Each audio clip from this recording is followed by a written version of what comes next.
To the last in our series of 10 programs on how to market your language program. It also works for literacy programs. It was originally written, the book was written for folks who want to or in charge of English as an additional language programs. But many of the concepts and strategies and tools that we talk about also work for literacy programs and second language programs as well. So welcome, whether you're a first time attendee or you're coming back to join us again. I really appreciate you being here. And I think we have folks here from Canada and abroad today. So if you don't mind typing in the chat box to just let us know where you're tuning in from today, that would be great. Just a little camera adjustment there. I always love to know where people are coming from. And I think I remember from program to program, but it's great when you can just refresh my memory. So as I said, this is the last in a series of 10 programs that we've had. All of the programs have been recorded. This one is also being recorded. The recordings are posted on YouTube and later on my blog, so anybody can access them at any time. That's right. Thanks so much. Oh, okay. Carla's from Ohio. I remember now. Great. Thanks. Super. And thanks for joining us as well, Frida from Israel. That's wonderful. I'm just like, we've got 4 people here and a bunch of different countries. So that's just wonderful. Thanks.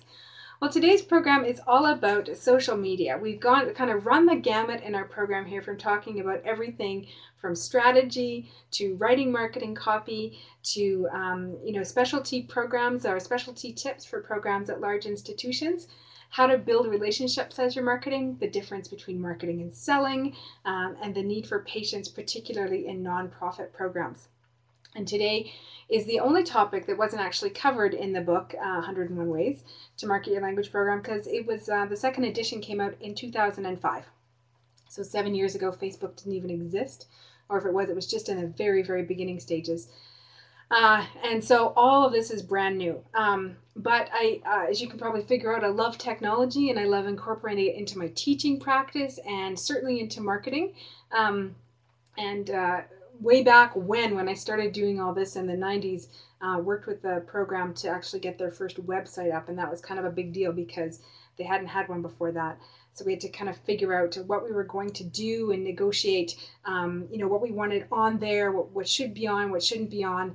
And those kinds of conversations that we had back in the 90s about websites are happening now with social media. What should we do? What shouldn't we do? What do we have the capacity for? Who's going to maintain it? It's like the same conversations are happening again, but not with websites, which are now a standard part of just about every program. Maybe let me know if you don't have a website for your program. But now the same things are happening with social media. So today we're going to talk about social media and an overview of it, building capacity in educational programs, which is always a really big deal, I find. And then some do's and don'ts of, I put it there as SMM. If you use Twitter at all, then you may want to follow this hashtag SMM, which stands for social media marketing. And you'll find people who chat about that topic quite a bit, and they sort of dedicate their professional lives to this. Now, I will say social media marketing is a huge topic, and I promised you that I would keep these programs to 30 to 60 minutes. Today's program, we'll see how long it goes. I promise it won't be longer than 60, and I don't want to make you feel like you're drinking from a fire hose in any sense. But I kind of want to go over some of the basics. But I will let you know that it's an absolutely huge topic. One thing that would kind of help me shape today's program, for those of you who are here, hi Gareth, welcome to the program, is let me know maybe what you're doing now with social media for your program. Do you have a Facebook page? Do you use Twitter? Do you use some other kind of social media for your program? I would love to know sort of what you're doing now and what's working and what's not working. Well, the first thing I kind of wanted to talk about was a little bit about Facebook. I have done some research into this, but the problem with research, actually, for any kind of research, is that by the time the research gets published, it's out of date. So this research that I have is from 2009, and this little graph here comes from somebody by the name of Scott Monty produced it. And he then was looking at the average age of Facebook users. And at that point, almost 50% of Facebook users were under the age of 35. I believe from other things that I've read that more Facebook users are now older than, I say older than 35. Gosh, that doesn't sound very good. Anyway, there are more of us who are over 35 using Facebook now than there were a while ago, a couple of years ago even. Oh, super. Okay, thanks. But the majority of your, sort of younger people were using Facebook. That's changed. And one of the things I found effective with some of the programs that I've worked with is the idea of setting up a Facebook page as an alternate web page. So I'm going to give you the name of a program that I worked with in Burlington, Ontario. They're called English Encounters.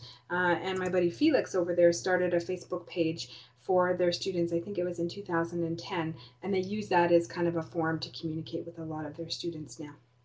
So I would encourage you to go and check out Facebook pages of places like English Encounters, and also look for other language programs on Facebook if you're interested in doing that kind of thing, and find out what other programs are doing and what's working for them. I've seen language programs and literacy programs with very few users, I guess, or fans they used to be called. Now they're called likes. And then others that have thousands of likes or fans, as they used to be called, and a lot of engagement. So I would encourage you, we've talked about becoming a little bit of a connoisseur of marketing materials, to have a look at those Facebook pages yourself as you're going through, and even share some of the ones you think, might fit in with what you're doing, whether you're a literacy program or a second language, Spanish or French program, or an English as an additional language program, and start to look at what's out there. Now, there was another piece of research that I found that came out, again, it was in 2009. They looked at the social media use of teens in 2008. So we're talking 4 years ago now. That's pretty old in terms of social media, when we consider that Facebook came about in 2006. So anyway, they took this survey of 1,800 teens or so, and they found at that point that 70% of the adults use the internet. Not surprising. Some of you who work in English as an additional language with international students may think, I think it's probably higher than that. You may be right. Today, 4 years later, it may be higher than that. Those of you who work in adult literacy programs and work with learners who are struggling to learn, computer skills. Now in Canada, we know that our federal government has identified 9 literacy and essential skills, with one of the literacy skills or essential skills being computer use. And we now know that computer use is an important part of work for all adults in Canada. And there are still a percentage of adults across both developed and developing nations, developing even more so, that don't use the internet. So 70–80%, and we don't know what that means when they say they use the internet. Does that mean they use Facebook? Do they use email? Do they know how to turn on their computer and use, browse a web page? We're not exactly sure what that means. We do know that more and more people are going online. How much time they spend online, though, is sort of yet to be determined. Things like Google Analytics. If you don't use Google Analytics for your web page, I would encourage you to have a look at that. Google Analytics can tell you things like how long people spend on your web page and where they spend the most time. Even back in 2008, the study found that 97% of teens played video games. And that kind of tells you sort of how long teens are online. I mean, I know so many parents that cringe at the thought that their children spend too much time playing video games. I'm not here to judge whether it's right or wrong, but to kind of let you know what the research out there is saying. In 2008, one of the things teens did not do, if people between 18 and 20 were your target market then, in 2008, teens were not on Twitter. Most of the people on Twitter, they figured the majority were the people that weren't on Facebook in 2008, and they were the people who were, say, 35 to 50. However, we know that the world of social media changes fast. In 2009, Twitter exploded, and 72.5% of people, this one research from Sysomos, it looks like the company name is, 72.5% of the people who use Twitter today joined Twitter in 2009. And as I was looking through the research for this, I thought, okay, well, what was the trigger for this, increase in Twitter users, and particularly among young people? And it was celebrities. Apparently, celebrities like Ashton Kutcher and Justin Bieber joined Twitter in 2009. And the idea of following celebrities and following people you admire became very popular with young people. And so now one of the resources that I was looking at suggested that 50% of Twitter users are under the age of 25. That's a huge increase in Twitter as a social media tool. So as you're going through, let me ask you now, how many of you are using Twitter at all in what you're doing for your programs? Actually, much the way I promote these programs is over Twitter and Facebook. I'll just kind of watch for your responses there in the chat book. So what I'm saying is that the number of people using Twitter, it's estimated now that more than 50% of them. So if you look at this pie chart that we have here, it's the blue at the top, the 18% of users are 12 to 17, but almost 1/5 of users are under 18. An additional 12% or so, this came out in 2011, by the way, were under 25. So we were looking at, 39% or 29% of Twitter users being under 25. Huge increase in the number of young adults, 25 to 34. Almost a third of Twitter users last year were between the age of 25 to 34. So if you take that combined total, that's a significant number, 44%, 54%, 62% if I'm doing my math right. Almost 2/3 of Twitter users then are under the age of 35, it looks like. And then take another 20, almost 1/5, 19%, 20% are 35 to 44. So about a chunk of that. And then we've got another, say 19 to 20% as well that are over 45. It depends on your age group and where they are. We're finding an increasing use of Twitter among professionals, particularly in the development of what's called a PLN, which is, people refer to that in different ways. It's either a personal, I'll put it up here for you, personal learning network or a professional learning network. And it's the idea that professionals today, particularly in education and even in the nonprofit sector, are turning to Twitter as a way to develop professionally, read articles, share resources, share tools, and so forth. And people will post them on their website and then share them that way. So we're seeing a huge increase in professionals using Twitter. Great. Thanks, Cindy, for saying that you just started to use HootSuite. I'm going to talk about that. Yeah, I love HootSuite. Those are basically time management tools that I'll talk a little bit about later in the program today. So my point for sharing all of these statistics with you is twofold. One, to let you know that social media is changing fast, and it's become a part of almost everyday culture, and it's become more mobile. So people are using Twitter and Facebook on their phones. Anybody have Twitter or Facebook apps or any other social media apps on their phone? I just found out about a new social media this week called Get Glue, which I haven't signed up for yet, but it's apparently a social media new platform that's being used mostly on mobile. It's designed to be used on mobile devices and on phones. And these are just kind of the big ones, right? The other one, you can think about blogs, you can think about Twitter, LinkedIn as well. We've got Twitter, blogs, Facebook, YouTube is another big one. Oh, I've actually listed them down the side here. If you have any contact at all with financial literacy programs, a hot new little program out there, it's not that new, but it's really gaining in popularity for financial literacy and teaching people about managing money. It's a really neat little one, and I signed up just for fun. It's called Empire Avenue, and I'll write it here for you.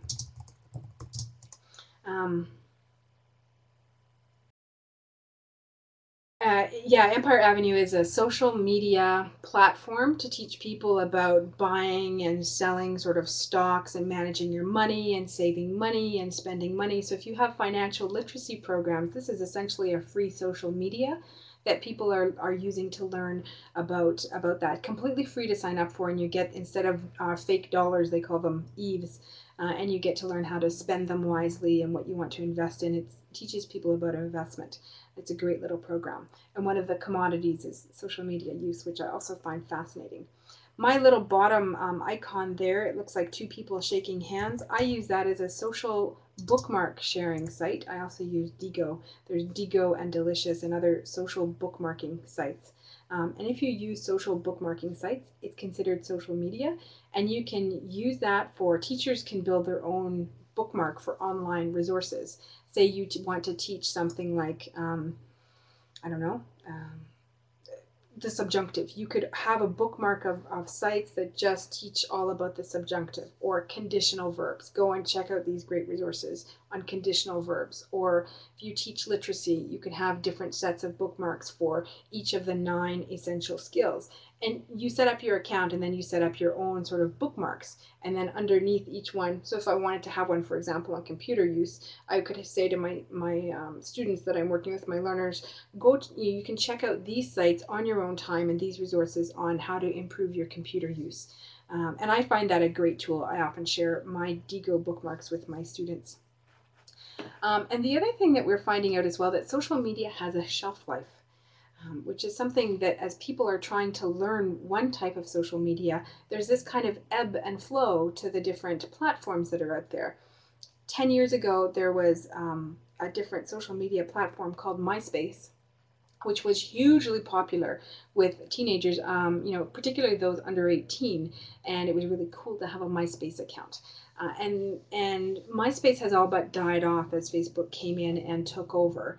And so this may be one of the reasons. I'm no expert in investing by any means, but it may be one of the reasons that Facebook just kind of went public, that investors were reluctant to invest huge amounts of money in Facebook to start, because we know, with the .com era, that kind of tanked, and I think people are kind of waiting to see what is the long-term impact.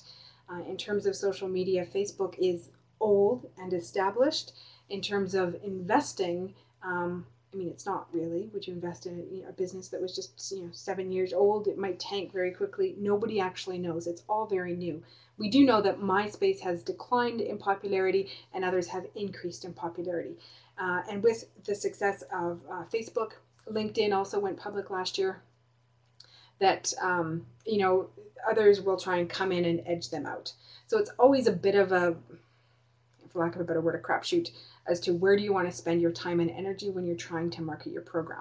Where are your students? Where are they going to be in a couple of years? It is probably safe to say that for most of you, Facebook and Twitter would be a great place to invest your time if you're looking at marketing. For the others, it would depend a little bit, and possibly YouTube, if you have YouTube videos out there. Does anyone here today have YouTube videos for their program or have a YouTube channel? Again, it's free to set up a YouTube channel. You can use the paid version if you want, but it's not really necessary. One of the things that I've kind of found as part of my research is that within particularly the field of literacy, and to a lesser degree in education, there's a need for literacy practitioners and administrators themselves to improve their own digital skills and their own technology literacy. So even though computer use is one of the things we're trying to promote, we first need to get the people in our programs trained in how to do it and how to feel comfortable in it.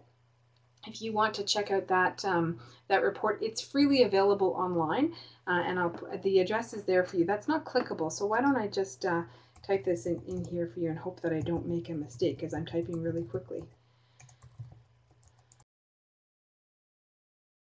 Titles: The Need for Technology in Literacy.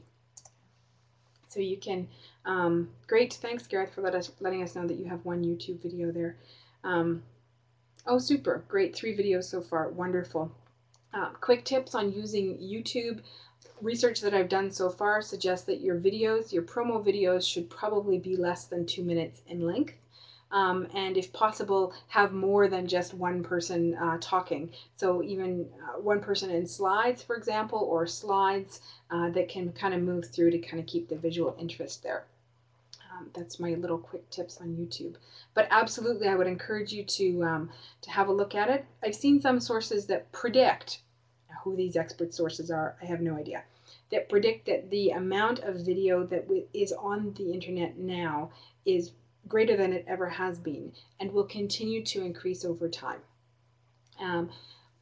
Personally, as somebody who spends a lot of time working in the literacy field, I find that a little troubling. There are some experts who speculate that video will take over prose and text on the internet by the year 2015. Are they right? I don't know. I would find that troubling as somebody who does a lot of reading on the internet. However, be that as it may, my point to you is this: video is on the rise. So if you don't have a video for your program yet, consider developing one.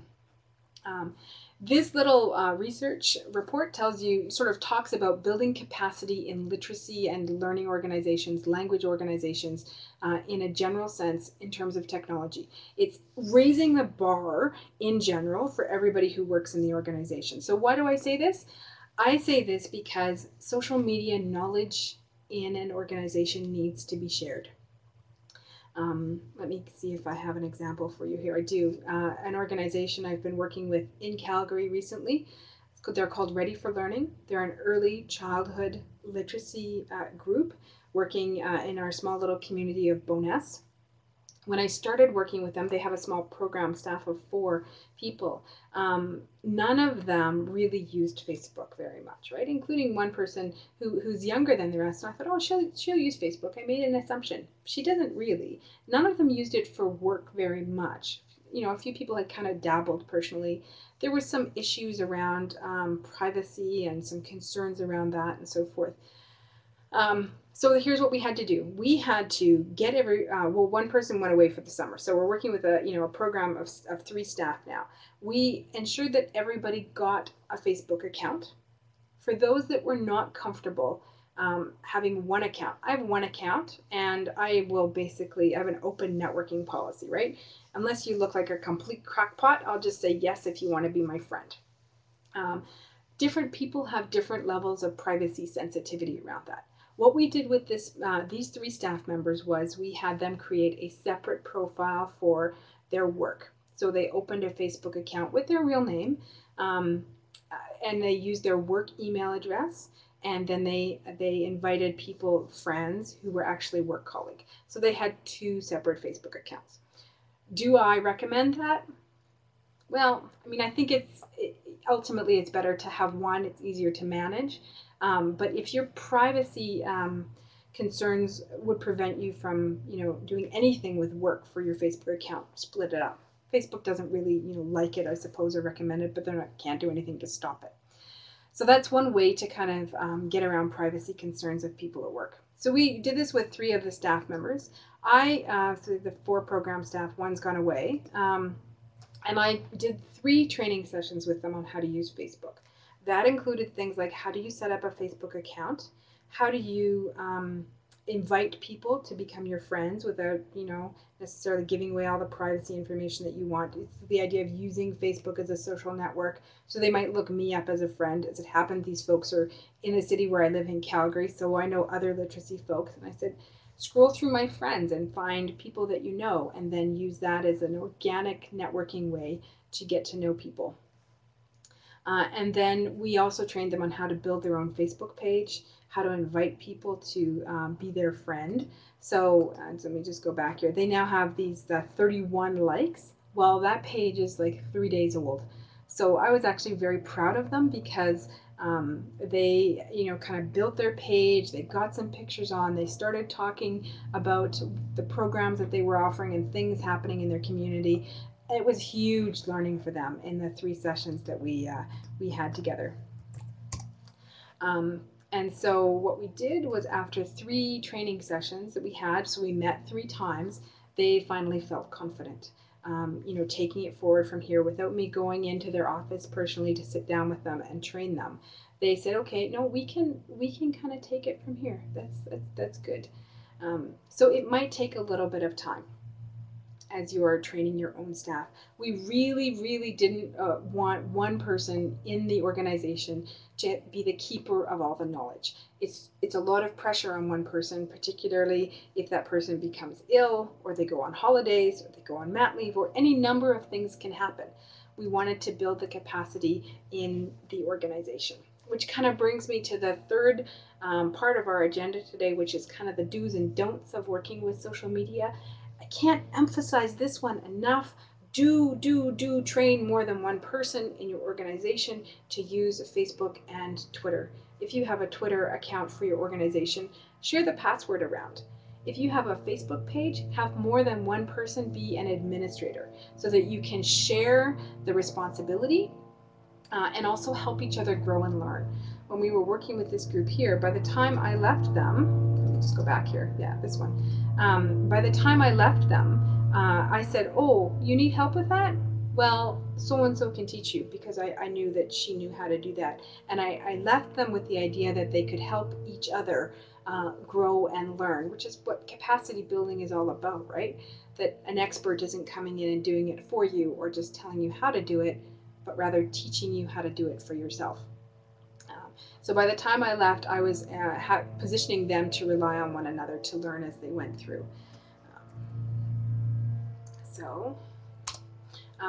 And the other thing that you would do as well is, let me just go back up here. Yeah, so train more than one person at your organization, build your capacity. If you're learning this for your organization, I encourage you to focus on one type of social media at a time. Build your capacity that way to the point where people feel comfortable, then go to the next one. So this particular group I was working with, Ready for Learning, they wanted to learn Facebook and they wanted to learn Twitter. And then when I told them about HootSuite, they wanted to learn HootSuite as well. I said, okay, let's just start with Facebook and see how it goes. Now we're ready to move on to Twitter. Now they feel confident, and they don't just feel confident with Facebook anymore. They also feel confident with social media in general. They're starting to understand what kinds of things they need to post or are appropriate to post. We're talking about how often should you post and those kinds of questions. We couldn't even have had those conversations 3 weeks ago. So this is my recommendation from having done a little bit of work with some nonprofit and educational organizations.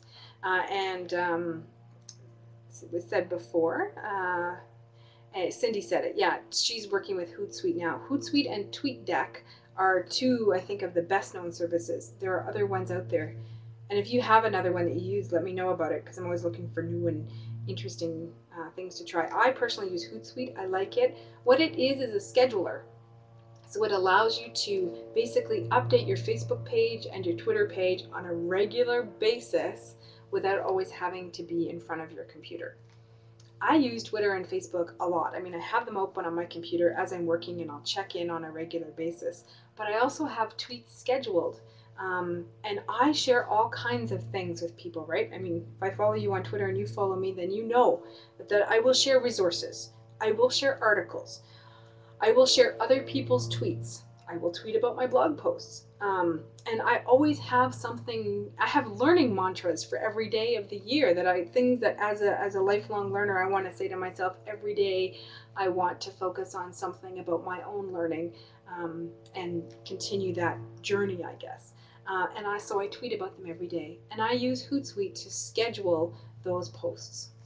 And I also go in every day and I thank people if they retweet. Thanking people is very important. But I have it so that I'm sending something out every single day. So as some of you know who've been here for these sessions on a regular basis, a couple of weeks ago I had to cancel or postpone one of the sessions because I was like down with a flu sort of thing, or cold. And it was just, the session didn't happen. Well, as I was still able to kind of tweet because I had scheduled things through to the end of the year. Here is my secret. Over the holidays last winter, Christmas time, I took some time, a couple of days, and I pre-programmed one tweet per day for the next year. So I have at least one tweet going out until December 31st of this year. And I'm either sharing an article or some resource, that kind of thing. And I would encourage you to do the same thing as well, because it just makes it so much easier. And then when you go back in and you kind of look at it in real time and live, then there's still this freshness to what you're doing. So I don't have Hootsuite do everything. That I haven't become a social media automaton. I still engage, personally, but when I'm traveling or sick or something, then that just kind of offers a little bit of supports. I can't sit in front of my computer all day, right? I actually do, but anyway. Okay. The other thing I would encourage you to do with social media is share. And what I mean by that is share other people's articles, share other people's blog posts, Share resources with your students as well. For your students, have you seen this great video on how to put together a resume? Have you seen this wonderful, free resource on how to write a paper? And I try to share other people's stuff as much as I can. When I was starting to learn Twitter, I heard this one statistic that helped guide me when I was learning. For every one of your own little, promotional things that you put out, or check our website, or do this or do that, share at least 12 things from other people. And I thought, wow, that's a lot. But it's the idea of the ratio of sharing. It's that you're also kind of celebrating other people's work and what they're doing really well, in addition to just putting out your own stuff. People who only put out a steady stream of program information, check our websites, so forth, have very low engagement levels. One thing I will say is that the levels of engagement are more important than the numbers of followers or likes. In Facebook, it's called page insights, the number of people who are sharing what you're putting out there, who are talking about it, who are liking it. That's actually more important than the number of people you have kind of following you. There are services out there where you can pay money to buy followers. I do not recommend that you put down any kind of money for that sort of thing. I think it's a big waste of time and energy and money. You don't need more followers, you need more engaged followers. So that's why I try to make a point every day to share other people's resources or tweets. I retweet a bunch of stuff every day. That's part of being in this. Think of yourself as being in a community of people who are all sharing and talking about each other's stuff. If you only post about yourself, it's like saying, just look at me. It wears thin pretty quick. The other part of that, of course, is when people reshare my stuff, I'm like, hey, thanks. I appreciate that. And I will go in every day. Sometimes I get behind for a couple of days, but I'll say thanks for the retweets and mentions. Thanks for the retweet love. Thanks for sharing. People like to be acknowledged. So I make a point every single day. Somebody once said to me, you say thank you so much. It just is annoying. Yeah, but I appreciate when people share my stuff. So, it also means that they might be willing to share it more often if I say thank you. So I always make a point to say thanks to your students, to your funders, to your supporters, to the people that want to engage with you in social media. It's just good manners, online and offline. The thing with social media is it's called social media for a reason. And the idea is the reciprocity and conversations and getting out there and having that engagement piece. That's another reason it's very important to build capacity in your organization and have more than one person be the steward of your social media activities, right? It's more easier to converse when it's not just one person trying to do it on behalf of a whole organization. If you do decide to go forward with this and have more than one person of the organization become trained in it or learn how to use it, recognize that, like with your learners in your programs, staff and volunteers will learn at different paces, right? So the particular group I was working with before, I'll say here, this Ready for Learning group, a couple of them caught on very quickly and were very interested and had high levels of curiosity. One person had high levels of curiosity, but also high levels of anxiety. So we talked through it, and we talked through some of the anxieties, and we didn't dwell on them that long, but we kind of addressed them, and then we moved on. And it's okay for different staff members to learn at different paces. The same way it's okay for your learners to do it. Some people may never be 100% into it, but it's great that they can support other team members. I see this so much. I see it particularly in nonprofit organizations that like, oh, we'll give it to Amy because Amy likes technology. She does that thing on her phone, I mean texting. She does that thing on her phone. She can do the social media. One person can't be expected to be the savior of your entire organization when it comes to social media. It's a great deal of responsibility, but it's also a lot of pressure. And when I work with some schools and nonprofit programs, I'm like, don't do it. Don't put all of these eggs in one basket, because if anything happens to that person or they leave the organization, your social media engagement's just gone down the tank, gone down the tubes. So, and here's a big one. One thing, it drives me batty when I see it on social media, and I think it drives lots of people batty, maybe it drives you batty, is people trying to sell on social media, right?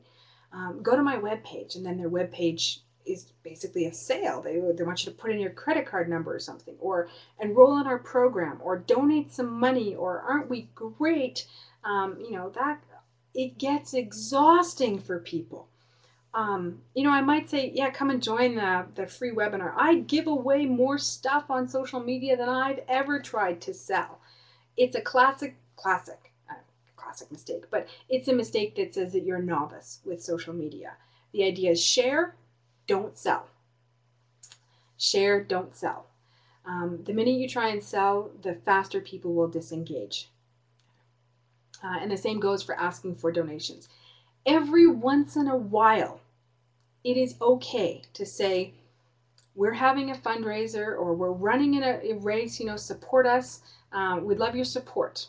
Something like that, but make it occasional. And so, that people don't get exhausted by it, and followers don't get exhausted by it. If you can take away one thing from today, that would be it. It would be the idea of share, don't sell. There we are. Okay, I promised you between 30 and 60 minutes. We're looking at about 40 minutes now. You've been quiet today, so let me ask you what questions you have, or get some ideas from you on things you're doing in your program before we wrap up today. This is our last program, by the way, so if you have questions about anything we've done through the last 10 weeks, now's the time to go ahead and ask. I'm happy to share. Not that I'm, the expert. I don't think there's ever one complete expert, but I'm happy to share with you what I know.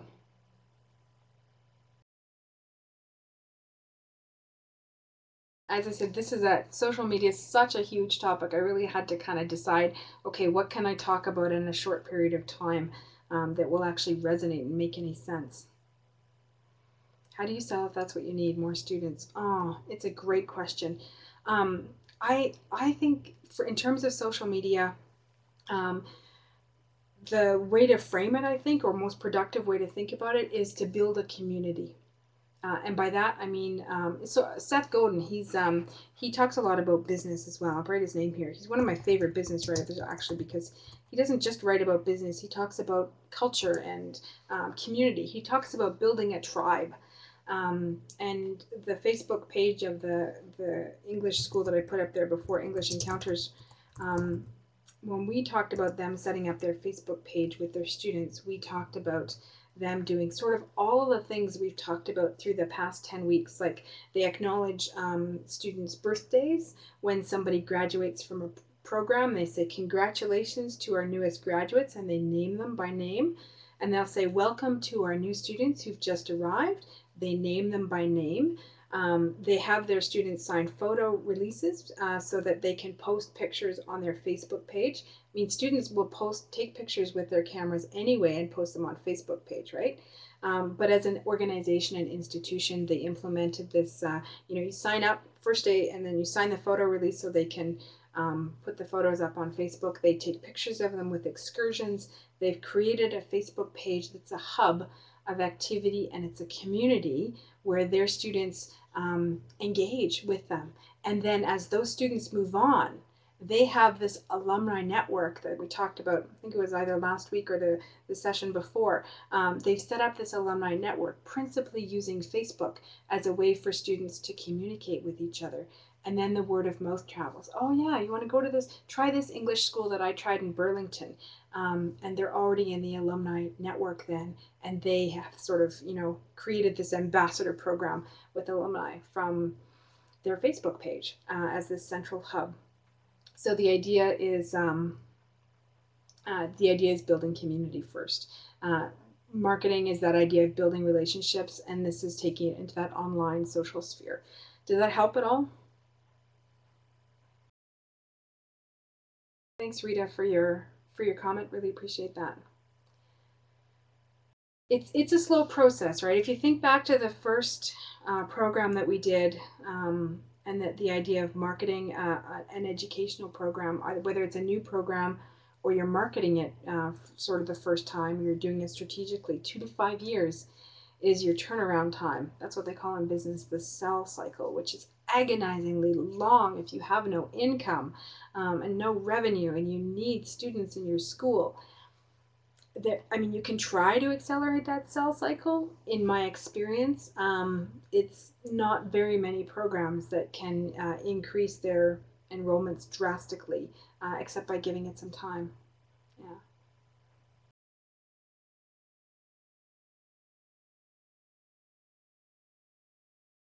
I know that's not it's not a very encouraging answer, right? Yeah, wait 2 to 5 years.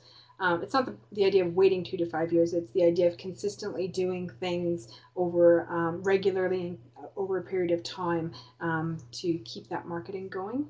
And the other thing with HootSuite as well that I like, or TweetDeck, is it allows you to be consistent as you're doing your marketing, right? So the other thing that I've seen some schools do is they'll start a little page, or Facebook page, or a Twitter account, and they'll have a flurry of activity and then nothing, and it just dies. And the idea is that you need sort of continuous, ongoing engagement with people to kind of create that sense of community with them. Oh, great. And I see that you're actually, let me just invite you here. If you are on Twitter or Facebook and you're willing to connect with others, then by all means do so. I'll put my Twitter address there as well. In fact, I think I have it on the last slide. Oh, your resource. I almost forgot about your resource. We can't forget about your resource. Your resource this week is a step-by-step guide on how to use Twitter. It's called Twitter for Teachers because it's a workshop I do for teachers, but you can also use it for marketing if you're new to Twitter. It's 26 pages. And it contains screenshots, and it's literally step-by-step. It's not on the usual website because it's already posted somewhere online. So I'm going to put it for you here. I'm going to type it into the chat box so you can just click on this.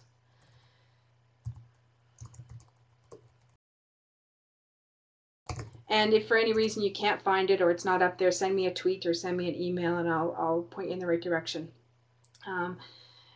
Yeah, so you can go and you can download it, and you can share it with your staff if you want. And it's all about growing professionally for you who are interested in marketing, building your marketing capacity, building capacity in your organization.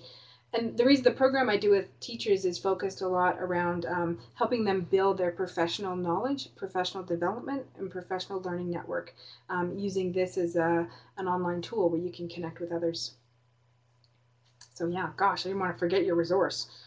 That would be wrong. And promise you something at the end of every program and then not have something in the last day. That's not cool. And there's me. That's me on Twitter. And if you are willing to tweet about the program, it might be another way for you to connect if you are using Twitter. I'm also on LinkedIn, and that's my Facebook username too. I put my middle name in there because Sarah Eaton's a pretty common name. Happy to connect with you on LinkedIn or on Facebook or on Twitter. I would love to connect with you actually. So please do stay in touch. Let me know how your marketing's going. And that will pretty much wrap up our program. I see Rita and Frida have shared their contact information there. So thanks very much for doing that. Thanks for being here over the past 10 weeks, those of you who've been faithfully coming. For those of you who've popped in and out, the other sessions that you've missed are available online. And just glad to have had the chance to connect with you. I feel like I've gotten to know some of you over the past 10 weeks, which is really great.